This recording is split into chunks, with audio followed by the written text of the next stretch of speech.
많은 종교들은요, 이 저마다의 상징을 가지고 있습니다. 여러분, 불교는 어떤 상징을 가지고 있을까요? 불교의 상징은 뭐라고 생각하세요? 연꽃입니다. 연꽃의 모양이 불교가 윤회를 주장하는데요, 그 뱅글뱅글 돌아가는 그 모양이 그 윤회와 비슷하다라는 그런 탄생과 죽음의 순환, 그것을 연꽃 안에서 볼 수 있다, 이렇게도 이야기하고요. 어떤 사람은요, 이 혼돈의 진흙 속에서 거기다 뿌리를 받고 탄생하는 아름다운 그 조화, 이것이 바로 불교의 상징인 연꽃의 의미인 것 같습니다. 유대교는 어떤 상징이 있는지 아세요? 삼각형이 두 개입니다. 삼각형이 두 개가 이렇게 있어서 두 삼각형을 위아래로 딱 붙여가지고 다윗의 별이라는 그러한 상징을 유대인들은 씁니다. 이슬람은 어떤 상징이 있는지 아세요? 초승달입니다. 초승달 모양이 이 이슬람 교도를 상징하고 있죠. 우리 기독교의 상징은 무엇일까요? 기독교의 상징은 바로 십자가입니다. 왜 십자가가 우리 기독교의 상징이 되었을까요? 오늘 그 의미를 살펴보기 원합니다. 초기 기독교의 상징은요, 십자가가 아니었다고 그래요. 왜냐하면 십자가는 사실 사형틀이거든요. 죄수를 죽이는 사형틀이었어요. 그래서 초기 기독교에는 기독교의 상징은 십자가는 아니었다고 그래요. 그러면 초기 기독교의 상징은 무엇이었을까요? 물고기였다고 그래요. 물고기. 그림을 준비했는데요, 이런 물고기 모양을 그려서 우리 기독교의 상징으로 삼았다고 그럽니다. 제가 그 내용을 좀 칼럼에도 썼으니까 그건 집에 가서 한번 자세히 읽어보시면 재밌는 내용들이 있고요.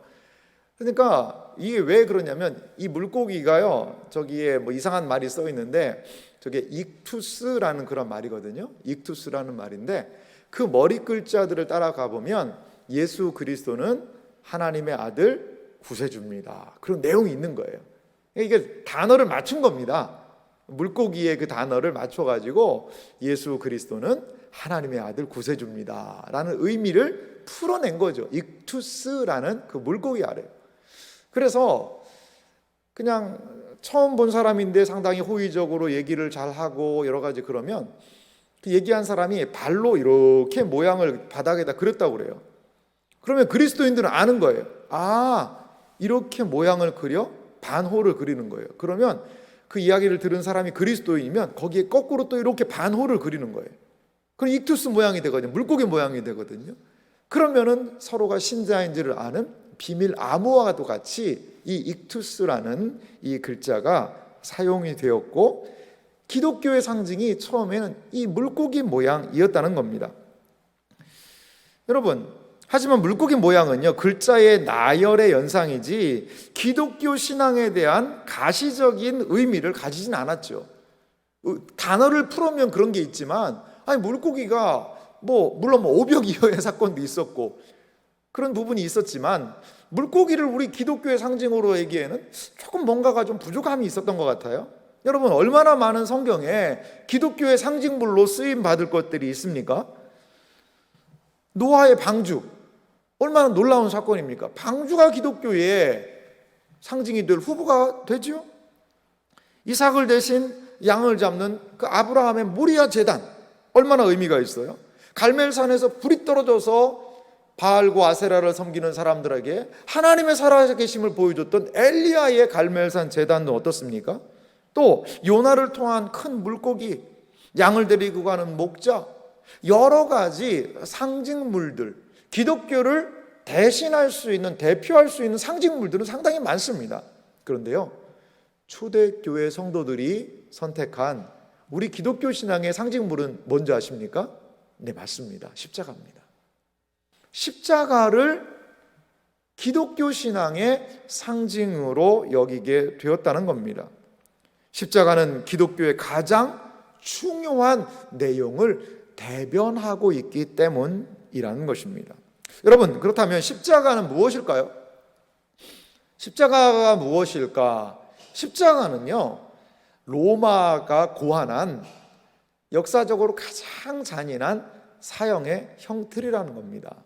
제가 그림을 하나 준비했는데요, 십자가는 이런 겁니다. 여러분, 저기에서 뭐가 보이십니까? 사람들이요, 나무에 사람들을 걸어서 죽이는 겁니다. 이 십자가의 형틀은요, 로마인들이 고안해냈지만 자기들도 너무나도 잔인하기 때문에 로마 사람은 십자가에 못 박지를 않았대요. 그리고 이방 민족들에 대해서 시행했다고 합니다. 로마 사람들은 자기들이 고안했지만 십자가라는 말을 하는 것 자체도 상당히 불쾌하게 생각했다는 거죠. 이렇게 십자가는요, 매우 무섭고 끔찍한 사형 틀이었어요. 사형의 방식이었다는 것이지요. 자, 십자가가 의미하는 것을 구체적으로 한 3가지 살펴보기 원하는데요. 먼저 십자가는요, 극심한 고통이 있었다는 거죠. 십자가 처형이 선고되면요, 2가지의 규례를 따라야 됐다고 그래요. 첫 번째는 뭐냐면 채찍으로 매를 맞는 겁니다. 한 사람에게 십자가형이 언도가 딱 되면 그 사람에게 먼저 채찍을 때린다는 거죠. 패션 오브 크라이스트라는 그 영화가 있습니다. 거기에 채찍 맞는 장면이 매우 인상적이었는데 그것보다도 더 심했다는 거죠. 그 긴 채찍 끝에 동물들의 뼈 조각이나 쇠 조각을 달아가지고 그 후에 치는 거죠. 그러면 그 채찍이 길기 때문에 몸에 착 감긴다고 그래요. 그러면 그것을 세게 잡아당기는 거죠. 그럴 때마다 이 몸에서 이 살점들이 떨어져 나가는 그러한 채찍을 맞았다는 것이죠. 여러분, 만약에 내 아는 사람이 십자가를 진다 그러면 채찍을 때리는 사람들에게 어떻게 해야 될까요? 채찍을 좀 살살 때려달라고 그렇게 얘기하고 싶지 않겠어요? 뭐라도 줘가면서. 그런데 그러지 않았다고 그래요. 십자가 처형이 언도된 사람에게 채찍을 더 가혹하게 때려달라고 아는 사람들이 요청했다는 거예요. 왜냐? 차라리 채찍에 맞아서 죽는 것이 십자가에 달려 죽는 것보다 낫기 때문에 그랬다고 그래요. 먼저 십자가형이 언도되면 이렇게 채찍을 맞고요. 2번째는 자신이 질 십자가를 짊어지고 가는 거예요. 세로대는 아마 십자가 형틀에 형장에 세워졌던 것 같고요. 가로대, 십자가의 가로대를 아마 지고 갔을 것이다. 많은 사람들은 그렇게 이야기를 합니다. 그 십자가의 형틀을 지고 갈 때 사람들은 그 사람을 향하여서 침을 뱉고요, 욕을 하고요, 때리기도 하고요, 모욕을 합니다. 온갖 저주를 퍼부으면서 그 십자가를 지고 가는 사람을 향하여 조롱하고 핍박을 하게 된다는 겁니다. 여러분, 하지만 이것은요, 시작에 불과합니다. 십자가의 가장 잔인함은 뭔지 아세요? 나무에 매달린 죄수가요, 빨리 죽지 않는 것입니다. 살아있는 사람을 못을 박아서 나무에 걸어놨는데 이 사람이요, 빨리 죽지를 않는 거예요. 자, 십자가에서 죽는 이유가 무엇일까요? 십자가에 못 박힌 사람이 죽는 이유는 무엇일까요? 우리는 과다출혈로 죽을 것이다 라고 이야기를 합니다. 물론 그런 부분이 있습니다. 하지만 십자가에서의 죽음은요, 호흡곤란입니다. 숨을 쉬기 위해서는 이 허파가 올라와서 숨을 쉬어야 되는데 이 십자가에 매달려 있으니까 축 몸이 처지는 거죠. 그러니까 이 못이 박혀 있는 그 손에 힘을 들여가지고 가슴을 끌어올려서 호흡을 합니다. 그리고 막 못이 박혀 있는 다리에다가 힘을 줘서 호흡을 합니다. 그런데 출혈과 더불어서 점점 몸에 힘이 빠지면서 더 이상 몸을 끌어올리지 못하면 질식해서 쇼크사로 죽을 수밖에 없는 거예요. 그런데 어떤 사람은요, 십자가에 9일 동안을 매달려도 살아있는 사람이 있었다는 거예요. 9일 동안. 자기는 빨리 죽고 싶은데 죽지도 못하는 거죠. 우리 예수님은요, 성경에 보면 성경의 3시, 그거는 우리식으로 얘기하면 9시입니다. 오전 9시에 십자가에 달리셨고요. 6시 정오에 하늘이 어두워져서 9시까지, 오후 3시까지 임했고 오후 3시에 운명하셨다라고 성경은 기록합니다. 예수님은 매우 연약한 육체를 가지고 계셨던 것 같아요. 그래서 6시간 동안 십자가에 매달려 계시다가 돌아가셨다라는 겁니다. 십자가는 인간이 당하는 가장 고통스러운 죽음의 방편이라는 것입니다. 2번째, 십자가는요, 수치의 상징이었습니다. 십자가에 달린 죄수는요, 모든 옷을 벗긴 채로 공개 처형하는 겁니다. 아직 살아있는 사람들, 많은 사람들이 잘 주목해서 볼 수 있는 그 자리에 그 십자가에 달려 있는데 실오라기 하나 걸치지 않고 그 부끄러움을 그 앞에서 드러내고 자신의 죽음을 많은 사람 앞에서 드러내는 수치스러운 죽음을 맞이한다는 거죠. 예수님도 마지막 한 벌 남은 겉옷을 세상을 위해 남겨두시고 벗으신 몸으로 십자가를 지셨습니다. 마가복음 15장 24절은 이렇게 말합니다. 십자가에 못 박고 그 옷을 나눌세 누가 어느 것을 가질까 하여 제비를 뽑더라. 예수님을 십자가에 못 박았습니다. 그리고 그분의 옷을 군인들은 제비 뽑아 나누어 가졌다라고 성경은 이야기합니다. 수치의 상징, 그리고 많은 사람들의 그 수치를 짊어진 채 예수님은 십자가에서 죽으셨다는 거죠. 마지막 십자가는요, 또한 저주의 상징이기도 합니다. 갈라디아서 3장 13절의 말씀을 보니까 사도 바울 선생님은 이렇게 예수님의 십자가 지신 사건을 해설하고 있습니다. 그리스도께서 우리를 위하여 저주를 받은 바 되사 율법의 저주에서 우리를 속량하셨으니 기록된 바 나무에 달린 자마다 저주 아래 있는 자라 하였음이라. 이것은 신명기 21장에 있는 말씀을 인용했어요. 나무에 달린 자는 어떤 자라는 거죠? 나무에 달린 자는 나무에서 달려 죽은 사람을 얘기합니다. 다 저주를 받은 것이라는 겁니다. 십자가는 철저하게 버림을 받고 저주받은 상태를 보여주는 가장 고통스러운 자리가 십자가였다는 것입니다. 이렇게 예수님은 십자가를 통하여 저주를 받으셨고 극심한 수치와 고통을 당하셨습니다. 이사야 선지자는 예수님께서 앞으로 오셔서 당하실 이 십자가의 고난을 이렇게 700여 년 전에 미리 예언하였습니다. 이사야 53장 4절에서부터 6절은 이렇게 말합니다. 그는 실로 우리의 질고를 지고 우리의 슬픔을 당하였거늘 우리는 생각하기를 그는 징벌을 받아 하나님께 맞으며 고난을 당한다 하였노라. 그가 찔림은 우리의 허물 때문이요 그가 상함은 우리의 죄악 때문이라.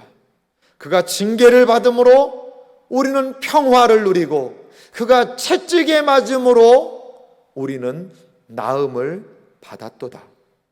우리는 다 양 같아서 그릇 행하여 각기 제 길로 갔거늘 여호와께서는 우리 모두의 죄악을 그에게 담당시키셨도다. 이사야 선지자의 이 예언의 말씀은 십자가를 통하여서 고통과 수치와 저주를 받으신 예수 그리스도의 십자가를 통하여 성취되었습니다. 예수님께서 지신 십자가는 우리 모두의 죄악을 그에게 담당시키신 결과물이었습니다. 이러한 십자가의 의미를 살펴보면서 이제 그 십자가에서 남기신 예수님의 7마디 말씀 중에 그 첫 번째 말씀을 우리가 살펴보기 원합니다. 가상일언, 그것은 어떤 말씀입니까? 가상일언 십자가에서 첫 번째 남긴 그 말씀의 의미를 저는 한 3가지의 측면으로 살펴보기 원합니다. 예수님께서 십자가에서 남기신 그 7마디 말씀 중에 첫 번째 말씀은 어떠한 의미가 있을까요? 그것은 우리에게 무엇을 지금도 그 십자가 위에서 말하고 있는 것일까요? 먼저 이 가상일언은요, 예수님의 십자가에서의 기도를 우리에게 보여주고 있습니다. 십자가에서 남기신 예수님의 첫 마디는 다른 것이 아니었어요. 그것은 바로 기도였다라는 것입니다. 누가복음 23장 34절 오늘 본문 말씀을 다시 살펴보겠습니다. 이에 예수께서 이르시되 아버지 저들을 사하여 주옵소서. 자기들이 하는 것을 알지 못함이니이다. 사랑하는 성도 여러분, 이것은 기도입니다. 고통과 고난 속에서 예수님은 그 극심한 고통 가운데서도 기도를 시작하셨다라는 것입니다. 십자가 위에 그 극한 상황, 그 극한 고통 속에서 어떻게 예수님은 기도하실 수 있었을까요? 우리는 그것을 잘 알지 못합니다. 하지만 이처럼 결정적인 순간에 예수님께서 기도하실 수 있었던 것은 그분이 일평생 온전히 기도의 삶을 사셨기 때문이라는 겁니다. 오늘 우리 본문이 위치하고 있는 누가복음에 보면은요, 예수님의 기도하시는 장면이 풍성히 드러나고 있는 것을 볼 수가 있습니다. 예수님이 기도하시는 몇 장면들을 제가 준비해 봤는데요. 먼저 누가복음 3장 21절 말씀을 제가 읽겠습니다. 백성이 다 세례를 받을새 예수도 세례를 받으시고 기도하실 때에 하늘이 열리며. 예수님이 세례 요한에게 세례를 받으시는 그 장면을 이 누가는 그때 예수님이 뭐 하셨다는 거죠? 기도하셨다는 거예요. 누가복음 5장 16절은 말합니다. 예수는 물러가 한적한 곳에서 기도하시니라. 많은 사람들이 예수님의 이적을 보면서 우와 대단한 분입니다 라고 이야기하는데 예수님은 조용한 곳에 물러가서 기도하셨습니다. 누가복음 6장 12절은 말합니다. 이때 예수께서 기도하시러 산으로 가사 밤이 새도록 하나님께 기도하시고, 예수님 철야 기도하셨어요. 그 다음 이 기도하신 다음에 뭐 한 줄 아세요? 12 제자를 세우십니다. 예수님은 이렇게 중요한 일을 앞두고 기도하신 분이셨어요. 누가복음 9장 18절은 말합니다. 예수께서 따로 기도하실 때에 제자들이 주와 함께 있더니 물어 이르시되 우리가 나를 누구라고 하느냐. 이것은 베드로의 신앙 고백을 받기 전이었습니다. 그때도 예수님은 기도하셨어요. 누가복음 11장 1절은 말합니다. 예수께서 한 곳에서 기도하시고 마치심에 제자 중에 하나가 여짜오되 주여 요한이 자기 제자들에게 기도를 가르친 것과 같이 우리에게도 가르쳐 주옵소서. 예수님이 기도하시는 그 장면을 보고 그 기도의 감화력은 제자들에게 우리도 그 기도 좀 알려주세요. 그래서 나온 기도가 뭔지 아세요? 주기도문입니다. 누가복음 11장에 주기도문이 여기에 등장을 해요.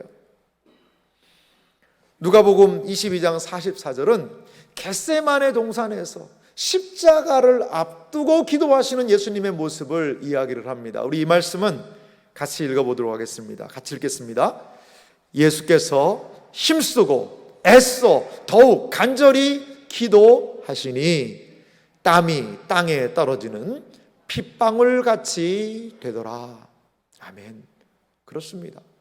짧게 살펴보았습니다마는 예수님의 생애 자체는 기도의 삶이었습니다. 그분은 일평생을 기도하시는 삶을 사셨다는 것이지요. 그러하기 때문에 그 결정적인 십자가 위에서도 기도할 수 있었던 것입니다. 우리는 흔히 생각합니다. 어려움이 오면 기도할 수 있겠지. 지금은 별다른 어려움이 없으니까 기도하지 않아도 크게 문제될 것이 없다라고 생각을 합니다. 하지만 그렇지 않습니다. 우리는 늘 깨어서 기도해야 됩니다. 오히려 기도는요, 평탄할 때 해야 합니다. 하지만 많은 사람들은 평탄할 때가 아니라 어려울 때 기도를 합니다. 그러나 기도는요, 평탄할 때 해야 되는데요. 왜 그러냐면 여러분, 건강을 잃어버린 다음에 회복하는 것이 어렵습니까? 건강할 때 건강을 지키는 것이 더 어렵습니까? 건강할 때 건강을 지키는 것이 더 쉽지요. 건강을 잃어버리면 그걸 회복하는 것이 너무나도 어렵다는 것입니다. 기도에는 두 가지가 있는 것 같아요. 불을 끄는 기도가 있고요, 집을 짓는 기도가 있습니다. 문제가 탁 발생할 때 그때 기도 시작하는 것은요, 불을 끄는 기도예요. 그때도 기도가 필요합니다. 하지만 그 문제를 해결하려고 애쓰다 보니까 기도를 통하여 하나님과의 친밀한 교제로 나아가지를 못하는 겁니다. 문제 해결만 급급한 거예요. 하지만 집 짓는 기도는 무엇입니까? 일상의 기도입니다. 일상생활에서 기도하는 것은 바로 견고하고 든든한 집을 짓는 것과 같다라는 것입니다. 평탄할 때 기도하면 하나님께 주목할 수 있게 합니다. 기도의 지경이 넓어집니다. 기도를 통해 믿음이 자라나게 됩니다. 그리고 어려움이 왔을 때에도 하나님께 집중하면서 기도할 수 있게 됩니다. 하나님이 원하시는 기도를 할 수 있게 된다는 겁니다. 평탄할 때 많은 날을 기도의 영으로 살아온 사람이 아니라면 결정적인 그 순간에 예수님처럼 기도할 수 없습니다. 그래서 신자는 오늘이라는 그 날들을 무엇으로? 기도로 채워 나아가야 한다는 것입니다. 우리의 평탄할 때에, 우리의 일상에 예수님처럼 기도로 채워나가는 은혜가 있기를 소망합니다. 그 일상에 집 짓는 기도는 어려움의 때에도 동일하게 기도할 수 있는 힘을 우리 모두에게 줄 믿습니다. 두 번째, 이 가상일언의 의미 중에 우리가 살펴볼 것은요, 아버지여 라는 말씀입니다. 누가복음 23장 34절 초반부는 이렇게 말합니다. 이에 예수께서 이르시되 아버지. 여기서 아버지라는 말은요, 주님의 외침이에요. 그냥 아버지가 아니라 아버지여라는 주님의 부름이었습니다. 십자가상에서 아버지를 향한 외침 속에는 하나님과 예수님이 누리는 친밀함이 거기서 경험되는 것 같아요. 십자가가 어떠한 상황인지 말씀을 드렸습니다. 매우 극심한 고통의 고난의 순간이 바로 그 십자가였습니다. 십자가의 극심한 고통과 고난이 있지만 아버지 하나님과 아들 예수 그리스도 그 관계를요 분리시킬 수가 없다는 겁니다. 자, 예수님 당시에 십자가에 달린 사람들은요 자신의 돌이킬 수 없는 운명을 알았어요. 나는 이제 이 십자가에서 죽는구나 라는 것들을 알았기 때문에요, 그 십자가에 달린 사람이 자신이 너무 고통스럽고 힘들고 어려우니까 십자가에 매달린 사람들이 막 욕설을 했다고 그래요. 왜냐하면 어차피 나는 끝나고 여기서 죽을 거니까 막 욕을 하고요, 저주를 하고요, 원망을 하고요. 그 십자가 위는 그런 자리라는 거죠. 마지막 자기 할 거 할 수 있는 몸부림을 치는 것이죠. 그런 사람들이요, 그런 상황이 너무나 시끄러웠고 참지 못하면 때로 좀 끔찍한 일입니다만 사람들이 그 혀를 자르기도 했다고 그럽니다. 하도 막 말을 많이 하니까요. 이것이 십자가의 고통입니다. 불평하고 원망하고 저주하는 그런 자리, 그게 바로 이 고난의 십자가 위의 모습이라는 것이지요. 하지만 예수님은 그곳에서 원망의 자리, 불평의 자리, 고통과 고난과 수치와 그 저주의 자리에서 누구를 찾았습니까? 아버지 하나님을 찾고 있는 것입니다. 여전히 하나님을 아버지라고 찾고 있고요, 그 수치의 자리에서 여전히 하나님 아버지를 지금 예수님은 부르고 계십니다. 시편 23편 4절은 말하지요. 내가 사망의 음침한 골짜기를 다닐지라도 해를 두려워하지 않을 것은 주께서 나와 함께 하심이라. 예수님은요, 내가 비록 이 십자가 위에 있지만 하나님은 나와 함께 하신다는 것을 확신하며 아버지여 라고 이렇게 부르짖고 계신 것입니다. 우리의 생활에 작은 파장, 우리는 우리의 일상에서 이 삶에 많은 파장들이 일어나거든요. 파도들이 일어나요. 그러한 작은 파장에도요 너무나도 쉽게 하나님과의 관계가 흔들리지 않습니까? 조금만 어려움이 와도 하나님이 정말 계신 것일까? 하나님이 과연 내게 이렇게 하실 수 있단 말인가? 라고 생각하며 환경과 여건에 따라 하나님과의 관계가 흔들리고 계시진 않습니까? 우리 주님께서는 극심한 고통 속에서도 말할 수 없는 친밀함으로 하나님께 그 십자가 위에서 나아가고 계시다는 것입니다. 우리는 상황과 형편, 우리의 처지를 넘어서는 아버지 하나님에 대한 친밀함으로 나아가야 할 줄 믿습니다. 이사야 49장 14절에서 16절은요 우리 하나님이 어떠한 분이신지를 이렇게 소개하고 있습니다. 14절은 말합니다. 오직 시온이 이르기를, 이스라엘 백성들이 말하는 거예요. 여호와께서 나를 버리시며 주께서 나를 잊으셨다 하였거니와. 이스라엘 백성들이 이렇게 얘기하는 겁니다. 하지만 하나님은 무엇을 말씀하십니까? 15절에 이렇게 말씀하십니다. 우리 함께 읽어볼까요? 여인이 어찌 그 젖 먹는 자식을 잊겠으며 자기 태에서 난 아들을 긍휼히 여기지 않겠느냐.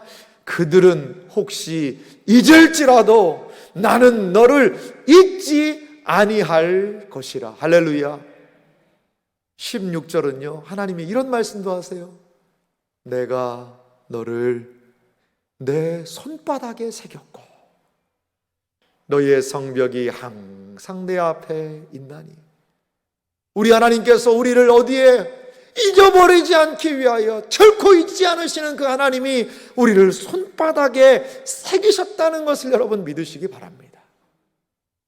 이런 하나님과의 친밀함은 우리에게 어떠한 어려움이 온다 하더라도 그분을 그 자리, 그 어려움의 자리에서도 아버지요 라고 부르며 하나님을 향하여 친밀함으로 나아갈 수 있게 될 줄 믿습니다. 이 하나님에 대한 친밀함, 이 하나님에 대한 의지함, 이 하나님에 대한 신뢰함이 우리의 인생에 넘치기를 간절히 소망합니다. 우리 하나님 결코 우리를 잊지 않으십니다. 이 하나님을 우리는 신뢰하고 그의 약속을 기억하는 삶을 살아야 할 줄 믿습니다. 주님의 마음을 본받는 자, 그 마음의 평강이 찾아옴은 험악한 세상을 이길 힘이 하늘로부터 임함이로다. 주님의 마음 본받아 살면서 그 거룩하심 나도 이루리. 그렇습니다. 험악할 세상을 이길 힘이 우리 아버지 하나님께로부터 나온다는 것을 여러분 잊지 마시기 바랍니다. 그래서 우리에게 주어진 어떠한 어려운 상황 가운데서도 하나님 아버지에 대한 친밀함으로 나아가는 여러분들이 되시기를 주님의 이름으로 소망합니다. 마지막으로 십자가에서 들려주신 이 첫 번째 말씀이 우리에게 이야기하는 바가 있습니다. 그것은 사하소서라는 말씀입니다. 십자가는 거기에서 우리의 죄가 사해졌음을 이야기를 해요. 누가복음 23장 34절 오늘 본문 말씀을 다시 보면은요, 예수님이 이렇게 기도하시지요. 아버지, 저들을 사하여 주옵소서. 십자가의 첫 말씀은 예수님의 가장 다급한 기도 제목이기도 했습니다. 모든 인간이 들어야 되는 가장 중요한 진리였던 것이지요. 그것은 죄 사함입니다. 하나님을 떠난 인간에게 가장 시급하고도 중대한 문제는 무엇일까요? 그것은 바로 나의 이 죄 문제가 해결되는 것입니다. 하나님은 십자가에서 모든 진노를 쏟아 부으셨고 그 결과 우리가 하나님과 화해의 길로 나아갈 수 있는 길을 열어 보여주셨다는 것입니다. 신약 성경에 귀를 기울여 보시기 바랍니다. 어느 부분을 펼치든지 제일 먼저 들려오는 한결같은 질문이 있습니다.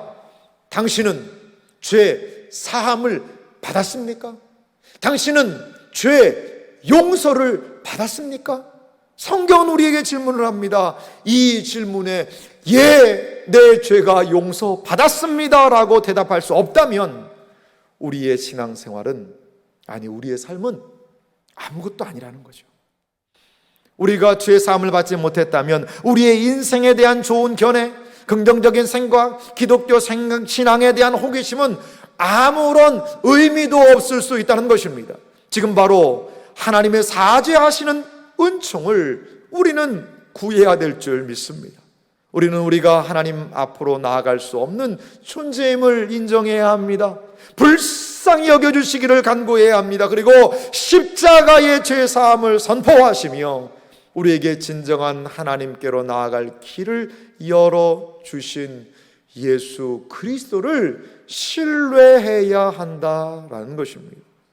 로마서는 이 예수님의 십자가의 의미를 이렇게 우리에게 설명해 주고 있습니다. 로마서 5장 8절에서부터 10절 말씀인데요, 우리가 아직 죄인 되었을 때 그리스도께서 우리를 위하여 죽으심으로 하나님께서 우리에 대한 자기의 사랑을 확증하셨느니라.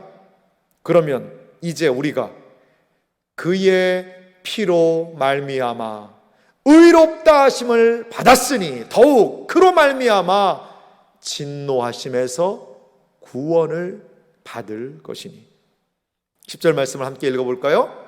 곧 우리가 원수 되었을 때 그의 아들의 죽으심으로 말미암아 하나님과 화목하게 되었은즉 화목하게 된 자로서는 더욱 그의 살아나심으로 말미암아 구원을 받을 것이니라. 할렐루야. 그렇습니다. 성경이 무엇을 말합니까? 이것은 십자가에서 이루어진 일입니다. 그리스도께서 우리의 죄를 위하여 십자가에서 죽으셨습니다. 그래서 우리는 그의 피로 우리의 죄의 용서를 받았다는 것을 믿으시기 바랍니다. 예수님이 대신 십자가를 지셨기 때문에 우리는 의롭다함을 얻게 되었습니다. 그래서 이제 우리는 하나님과 원수되었던 자리에서 하나님과 화목한 존재가 되었습니다. 하나님과의 영원한 친밀함으로 나아가게 되었다는 것입니다. 이것이 바로 십자가가 우리에게 보여주고 있는 복음이라는 것입니다. 골로새서 1장 20절은 십자가를 이렇게 우리에게 설명해 주고 있습니다. 그의 십자가의 피로 화평을 이루사 만물고 땅에 있는 것들이나 하늘에 있는 것들이 그로 말미암아 자기와 화목하게 되기를 기뻐하심이라. 예수 그리스도로 말미암아 자기 성부 하나님과 우리가 화목하게 되기를 하나님은 기뻐하신다라는 것입니다.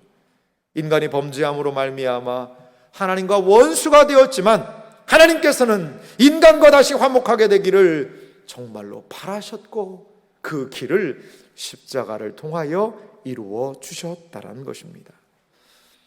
종교개혁자 말틴 루터가 탑속에서 체험을 한 것이 상당히 좀 유명한 이야기입니다. 루터는요, 그 당시에 사람들이 경험했지만 이 하나님에 대하여서 상당히 두려운 마음이 있었다는 겁니다. 자신이 지닌 그 양심의 가책이 있잖아요. 그것을 해방하기 위해서 완전하신 하나님을 만족시키기 위해서 온갖 노력을 다했다고 그래요. 성지를요 무릎으로 꿇고 순례하기도 하고 거룩한 성물을 수집해서 숭배하기도 하고 그리고 화려한 예배의식, 기도생활, 과도한 봉헌, 금욕적인 자기 고행, 예술작품을 봉헌해서 하나님을 만족을 좀 시켜드리고 싶었어요. 그래서 내 양심의 가책, 이 불안한 문제를 그 공의로운 하나님 앞에서 두려우니까 해결하려고 노력했습니다.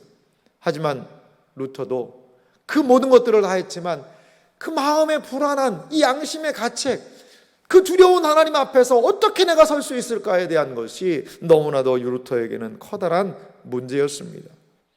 수도원의 신부로 있었기 때문에 그는 고뇌했는데요, 그 수도원장이 이렇게 얘기를 해요. 루터, 하나님은 그대에게 화를 내지 않는데 그대는 어찌해서 하나님에게 이렇게 화를 내고 있는가? 그러나 이 수도원장의 교훈도 루터를 평안하게 하지 못했습니다. 그러다가 1514년 가을쯤에 수도원 탑 안에 있는 서재에서 루터가 매우 놀라운 것을 경험합니다. 그는 시편 22편을 읽고 있었습니다. 시편 22편 1절은 이렇게 말합니다. 내 하나님이여, 내 하나님이여, 어찌 나를 버리셨나이까? 어찌 나를 멀리하여 둡지 아니하시며 내 신음소리를 듣지 아니하시나이까? 루터는 먼저 이것이 나 자신에 대한 이야기라고 생각을 했어요. 하지만 그는 알았지요. 이것은 내 이야기가 아니라 예수님에 대한 이야기라는 것을 깨닫게 되었습니다. 그래서 그는 부르짖었어요. 이렇게 해요. 어째서 하나님의 아들 예수 그리스도가 버림을 당해야 한단 말인가? 나 자신이 버림을 당하는 것은 당연한 일이다. 그러나 그리스도는 죄도 없고 불경건하지도 않은데 어째서 다음 순간 루터는요, 벼락을 맞은 듯한 충격에 사로잡히게 됩니다. 한 영적인 큰 깨달음을 경험하게 된 것이죠. 그는 이렇게 이야기를 합니다. 하나님으로부터 끊어짐을 당할 수밖에 없는 나 대신 그리스도가 친히 하나님으로부터 끊어졌다. 죄 없으신 그리스도가 내 대신 내 죄를 담당하셨다. 그 순간 루터 앞에 나타난 그리스도의 모습은 더 이상 무서운 심판자가 아니었습니다. 십자가에 달려 하나님의 진노를 대신 받은 구원자의 모습, 그것은 사랑과 자비의 하나님의 모습이셨다는 것입니다. 그렇습니다. 십자가를 온전히 경험하고 십자가 안에서 복음을 만난 루터는 사랑의 하나님을 경험할 수 있었고 그 하나님의 은혜 앞으로 온전히 나아갈 수 있었다라는 것입니다. 사랑하는 성도 여러분, 하나님과 화목을 위한 유일한 길 십자가라는 것을 믿으시기 바랍니다. 하나님께서는 하나님과의 온전한 화목으로 평화의 길로 예수 그리스도의 십자가를 우리에게 주고 계십니다. 예수 그리스도의 십자가로 나아가시기 바랍니다. 십자가에서 말씀하신 그 말씀에 귀를 기울이시기 바랍니다. 그 용서의 십자가, 그리고 그 십자가 안에서 주님이 누리셨던 친밀함, 그 마지막의 기도를 기억하며 우리가 구원받고 예수님으로 인하여 하나님과 화목한 존재가 되었다는 것을 기억하며 나아가는 복된 은혜가 여러분들에게 있으시기를 주님의 이름으로 축원합니다. 기도하겠습니다.